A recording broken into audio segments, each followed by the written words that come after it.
the headlines when JT famously grabbed her bottom. Kylie's so relevant to music now because she's such a versatile performer and she's became iconic, and she played on her best asset, her bum, and that's, for years, was what she was famous for, was the best bum in show business. Instrumental in reinventing Kylie was her stylist and confidant, William Baker. Baker had been responsible for putting Kylie in the gold hot pants, and his creations were inspired by iconic female images from different eras.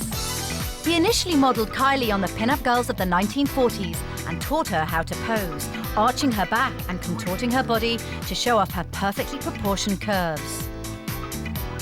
You have to give a lot of credit to William Baker, who's been Kylie's stylist on and off for the duration of her career, and what William Baker has this incredible talent of doing is tapping into trends and creating these iconic images. And one of the reasons that Kylie has been so successful is these really, really powerful images. When you talk to William Baker, he's kind of defensive about Kylie. He gives the impression of knowing her better than most people. He always kind of hints at the hidden depths of Kylie.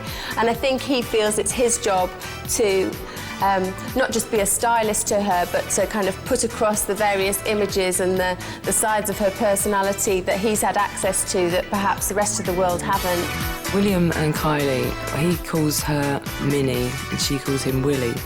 So that says it all, doesn't it, really? William Baker had discovered Kylie's best asset, and her purred derriere whipped the tabloids into a frenzy. You cannot do an interview about Kylie without mentioning those gold hot pants spinning around. Girl or guy, you're just glued to the screen. I remember when it came out. And apparently her stylist picked them up for 50p in some thrift store. The slogan would have been, Kylie, have you forgotten how hot she is? You know, that's what that video screamed out. It was a brilliant single. It was, you know, it wasn't quite the sort of edgy dance music she'd experimented with a few years previously. It was much more sort of brilliant, straight-ahead disco music.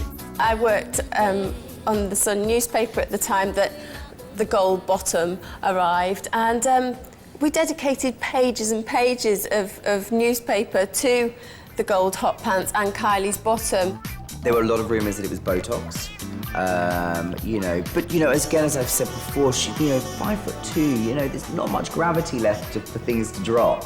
And she kind of became a sex symbol, but in a good way. It became almost an enigma on its own, and I think I'm right in saying that once a front page was dedicated to just Kylie's bottom, and that's something that not many other people can say they've achieved, and it is a fantastic bottom, you've got to say. Coming up, Kylie walks the tightrope of fame in a bid to gain maximum exposure. It's not as if men can actually imagine they could be engaged in a sex act with Kylie Minogue. She's there to be admired. With minimum scandal as her love life goes out of control. Lurid kiss and tell on Kylie Minogue. Kind of a play on Kylie's iconic